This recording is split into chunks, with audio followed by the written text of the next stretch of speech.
I've been talking so much about technology for the past months, and I'm so happy to close out a tech conference, a future conference on the topic of leadership here in Zagreb, a country where they last year decided to kick out my favorite team in the Norwegian football, Bodø Glimt.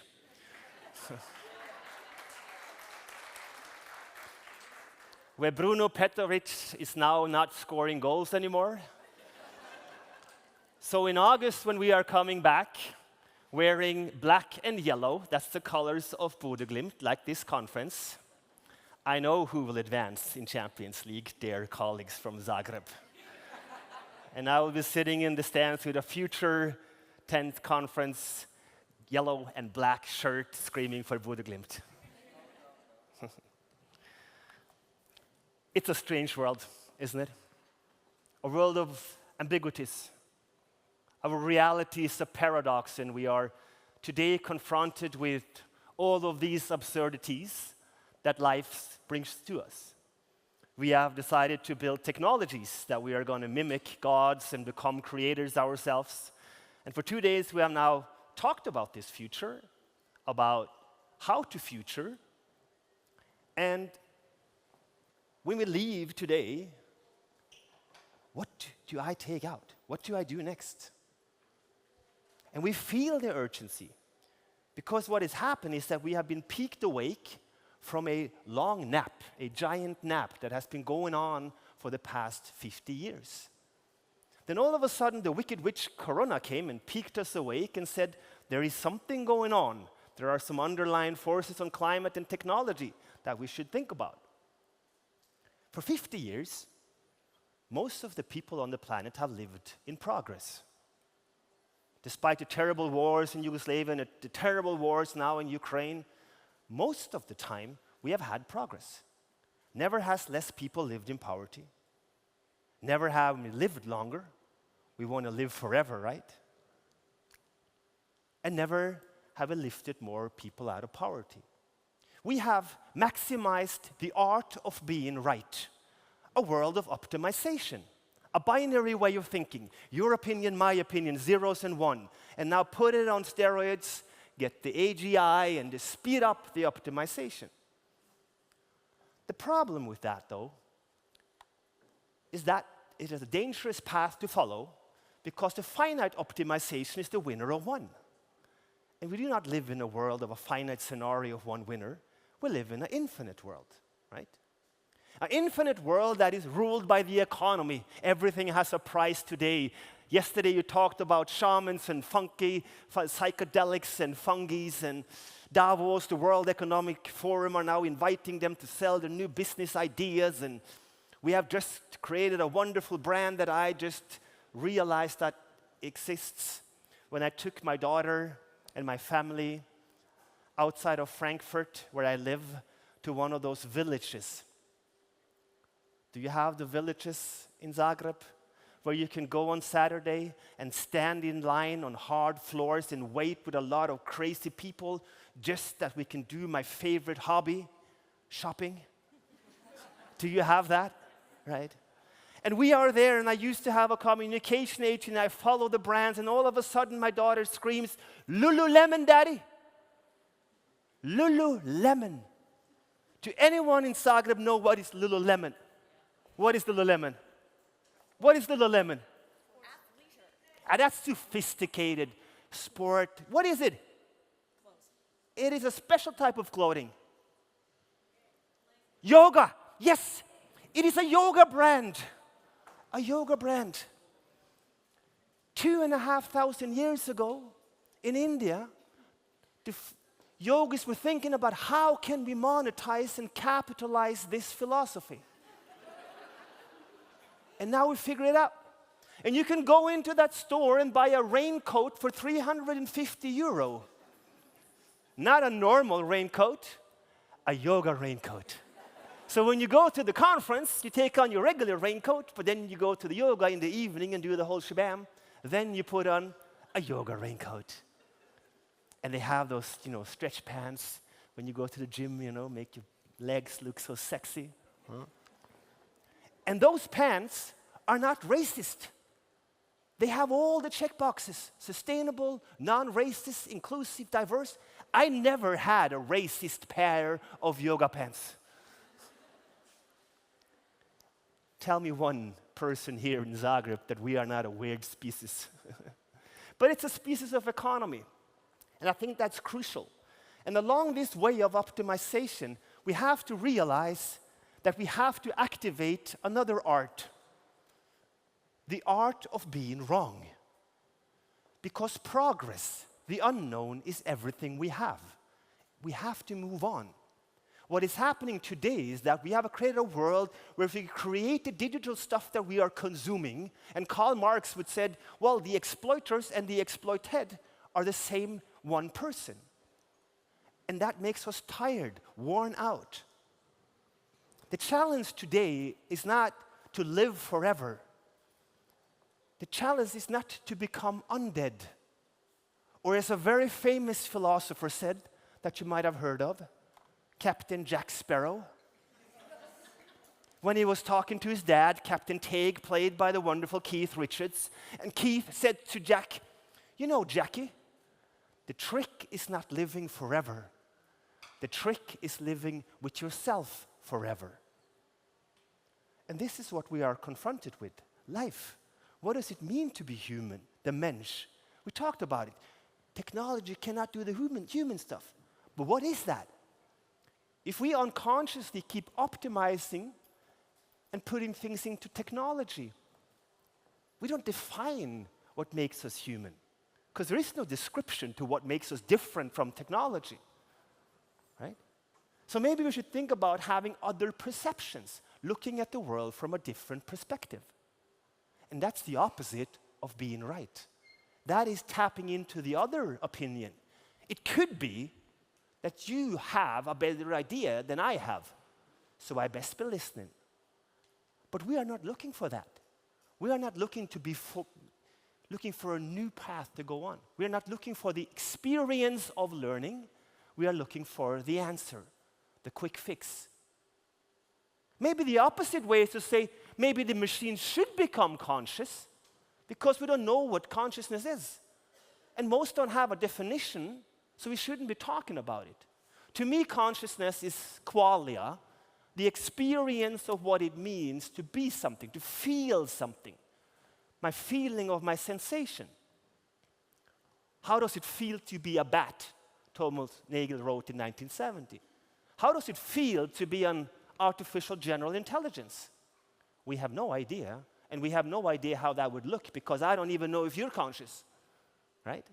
I can only speak from a subjective perspective. So we have to, when we use the terms, think about what does it mean to us? And maybe if the machine became conscious, maybe they would behave like human beings. Because what we did was that we, up till now, avoided nuclear war, right? Gorbachev did not press the red button. There was a lot of economics in cloning human beings. We haven't gone down that path.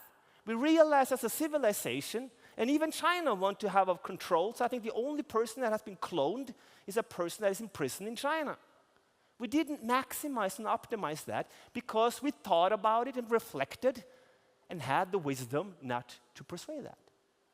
And the same will happen with exponential technologies, quantum artificial intelligence, and the path forward. And this is what the AI creators are screaming for when they want to have a pause, a 6-month pause so that the East does not catch up with the big corporations, and we get together and think about what do we want to have? What kind of future is worth striving for? And it's written all over the walls here at this wonderful museum. The future is now. But what does that mean?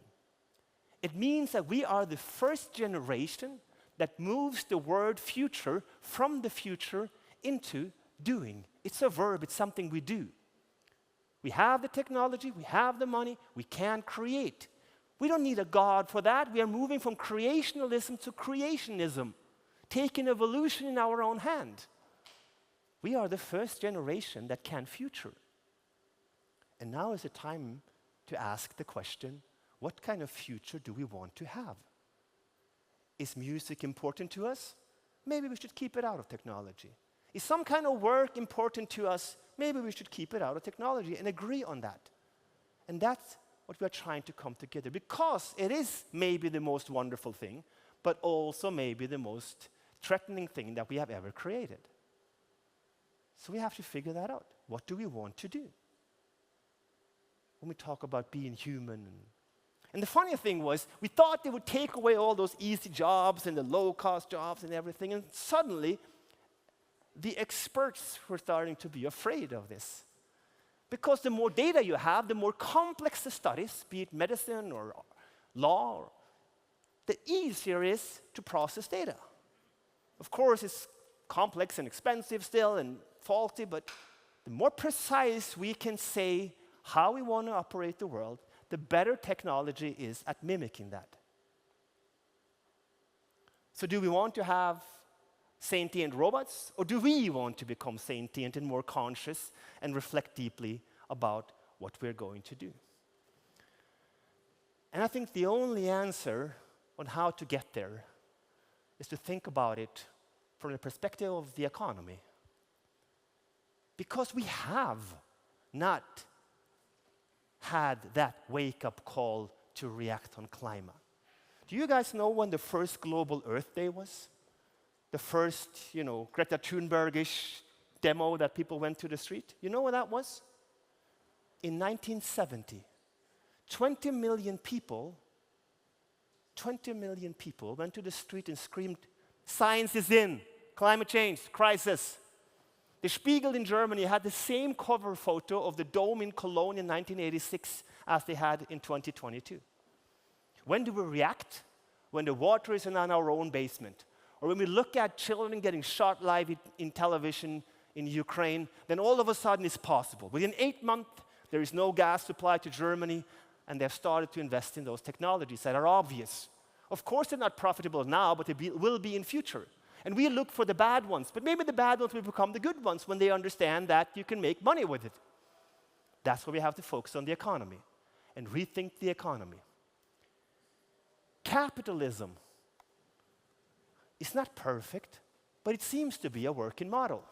If you can only upgrade it to make it more humane. Because it's not like a game between Dinamo Zagreb and Bodo Glimt. 11 against 11 and crazy Croatian people screaming in the stands, right? And you have a finite result. No, it's about infinity. It is about infinite progress. It is about coming up with better explanations.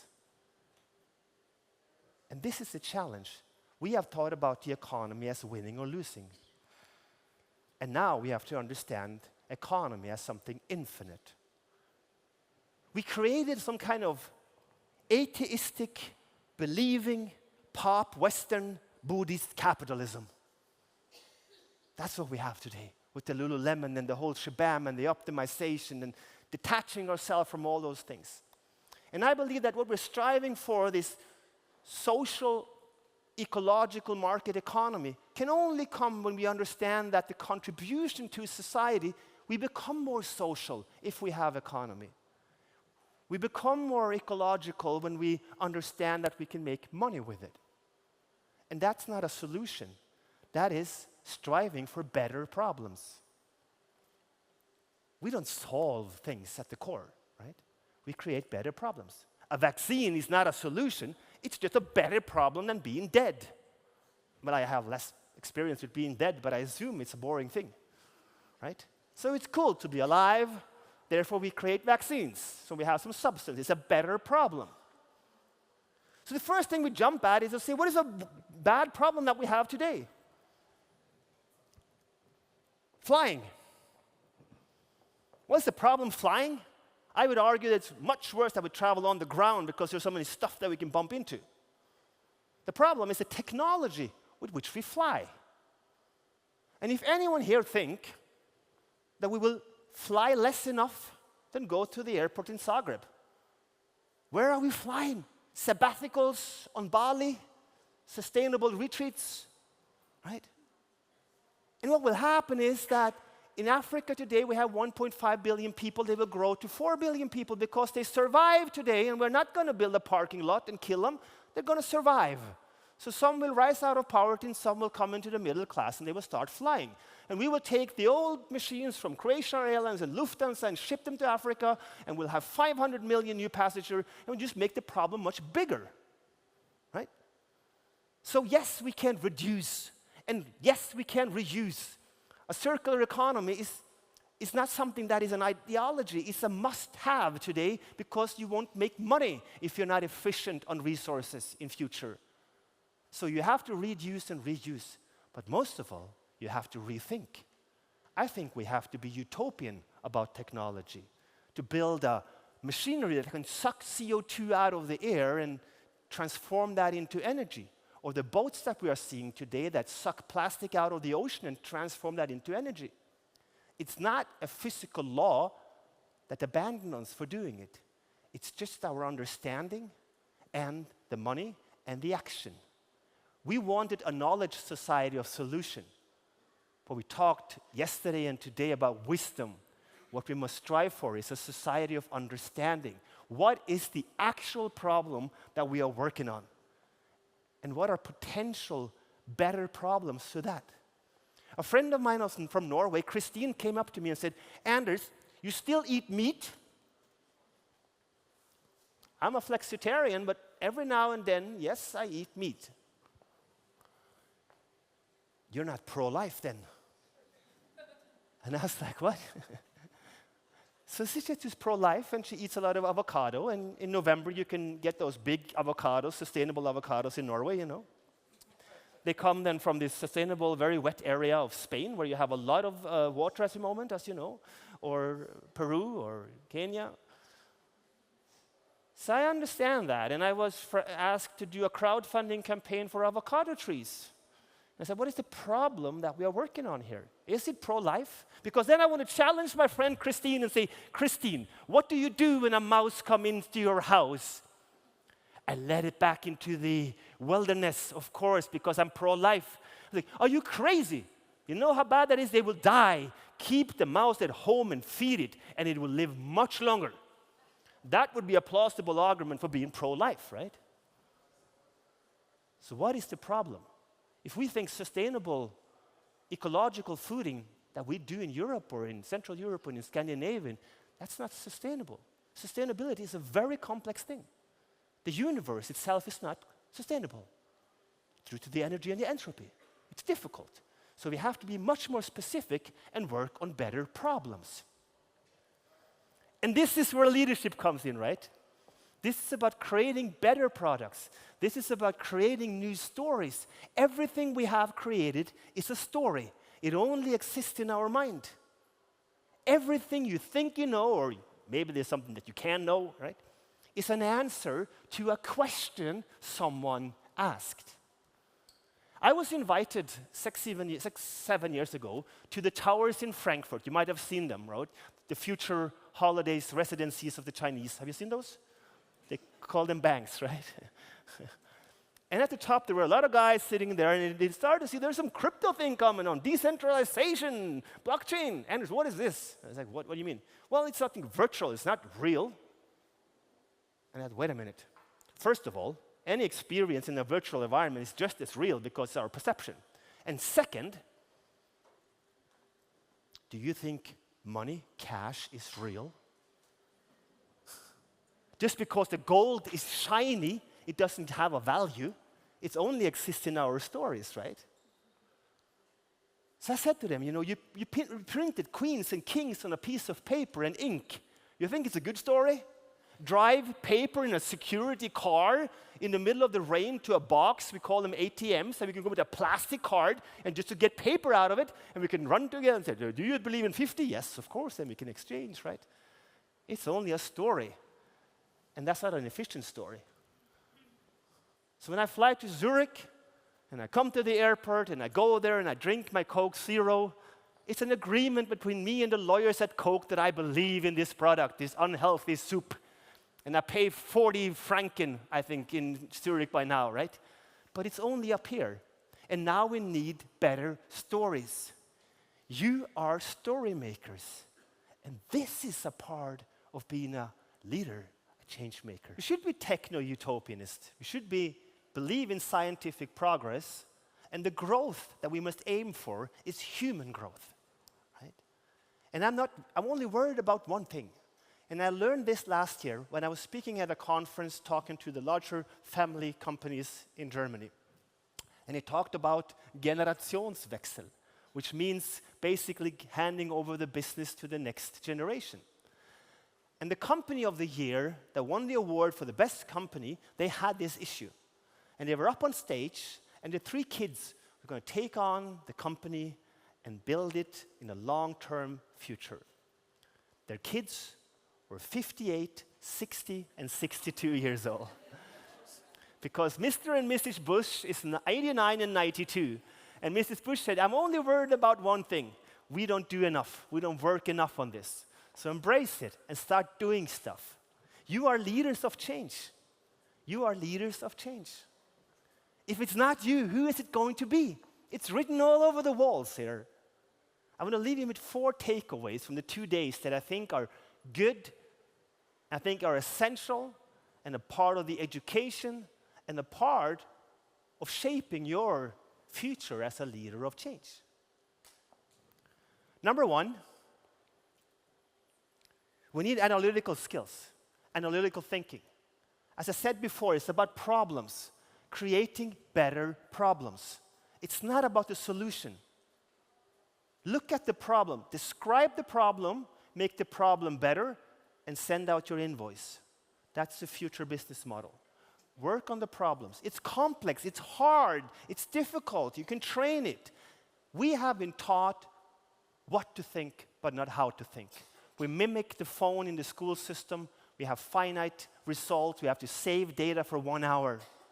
It's a crazy world where we send our kids to school. We are born with an empty storage, and we start to navigate, like my younger daughter, Cecile Noé, at the shopping experience, walking past the escalator and said, what does this red button do, Daddy? That's what we do. And then we go to school and learn how to save data. That will change.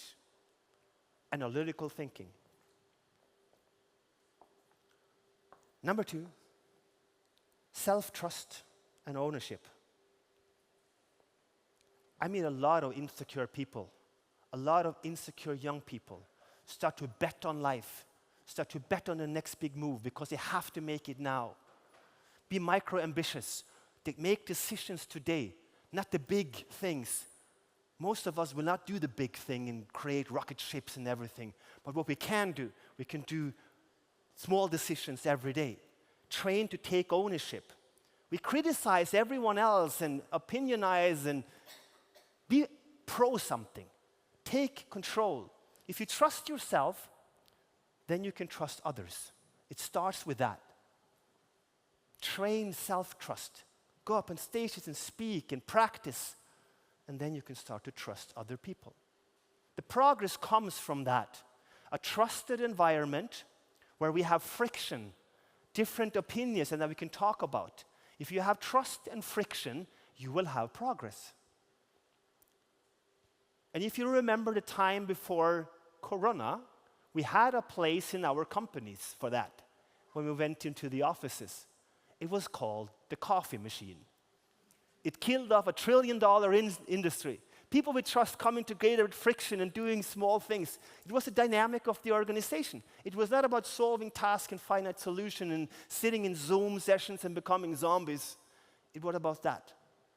Self-trust and take ownership. Number 3, the voice.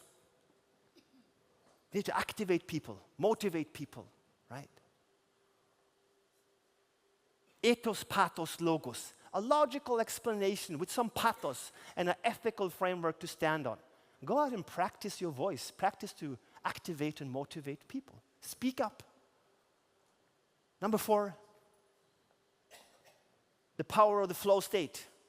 So coming back to August, when Bodø Glimt is here, you have 11 players building something bigger than the sum of its parts. That's how we will beat Zagreb. It's in that team experience. We work together. Nobel Prizes today are handed to teams, not to single individual. We can only do this together. Dialogue, collaboration, co-creation. That's why we need the physical space to come together. There is something about that. And as you have seen, reading the slides, I had 5. One was moved this morning to fit this agenda. And that symbolizes what we are, fail-tastic individuals. We do fantastic stuff, and we make errors, and we move on, and we create. And what makes for a good leader? What makes for a good leader? How can you lead? Well, it's not binary, it's not mathematical, it could be some kind of wet quantum computer, this thing, but we don't know what sparks the magic of the arising of a thought. What we do is think about our thoughts, things that have happened. We have no idea where it comes from. It's a strange thing, right? Try to add this up. How much is this? Big math.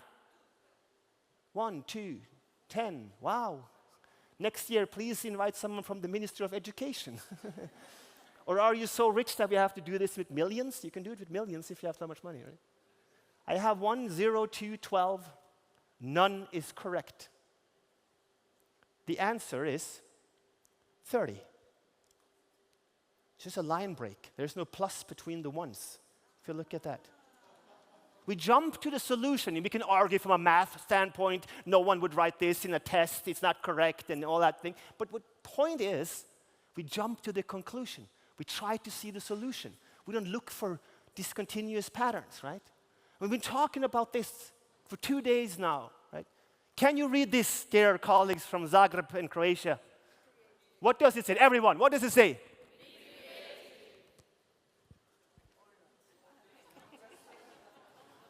You didn't say anything.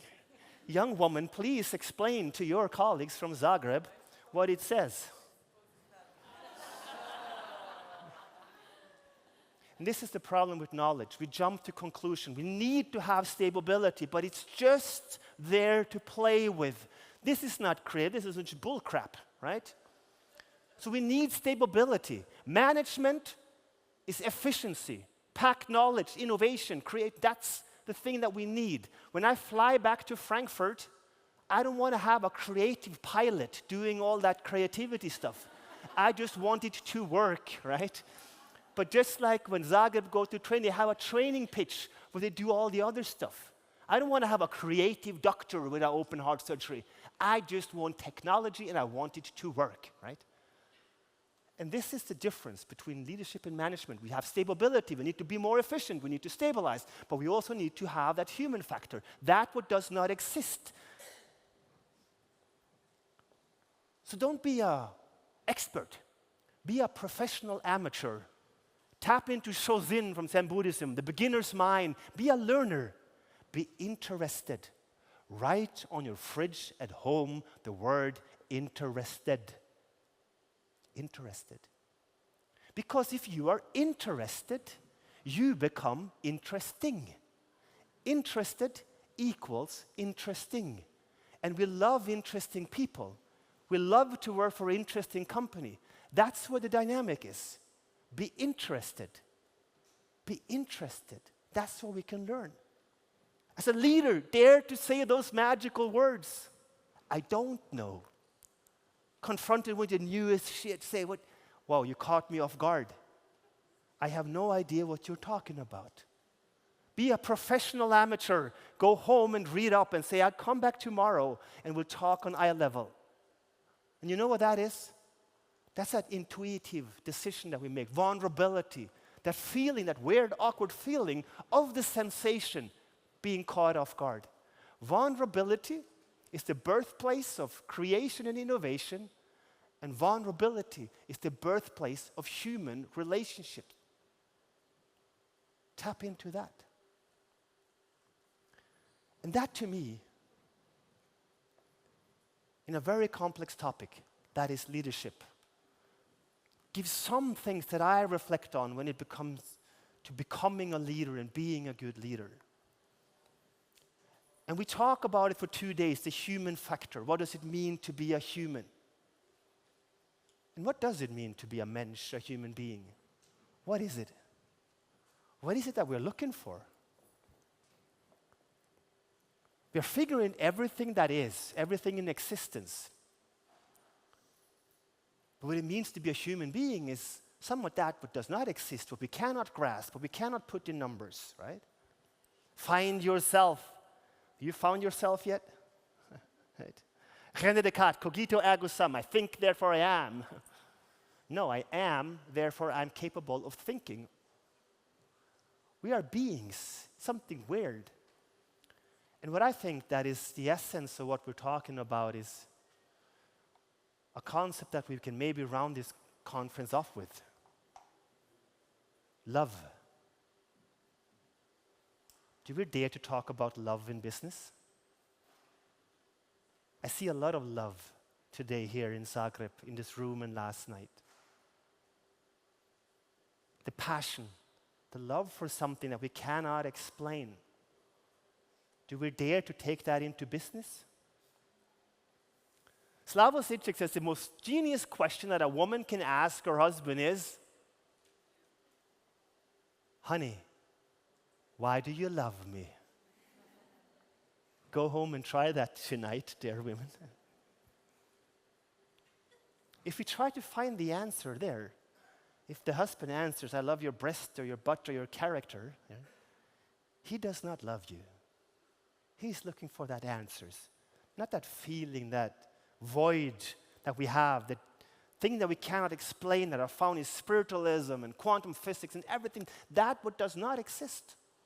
But it's strong because it's there, this feeling. And you can now write down the answer, sir, if the question pops up tonight. We don't have to understand it, we just have to know it, right? No, it's about that feeling, about that understanding. We need knowledge, structure, stability. But we need to see being wrong and experiencing progress and learning as something that is an art form, because we progress. You are leaders of change. And when we leave today, let's decide on one strategy. Let's choose trust. Trust in the person sitting next to you. Trust as a strategy. Trust in future. Why? Because if you trust something, you get that feeling. Of course it's difficult to be in a relationship when you trust. Because it's weird, right? What is love? Love is abundance of information. That's what we do not know. But it's a promise into the future because we choose trust. We say transparency generates trust. No, it takes out trust. It becomes obsolete. If I have all the knowledge and I have all the data, it becomes lifeless. Trust becomes obsolete because I know. So let's choose trust. Trust in progress, that we can do better. And let's take those 2 wonderful journey days here at Future Tense with all the great knowledge and the thoughts about what is going on and has been shared, and let's put that into action. To me, philosophy is a learning practice, a thinking practice. We think about what happened here and we go out and take action in this crazy thing that we call life. You see, life is a wonderful journey to nowhere.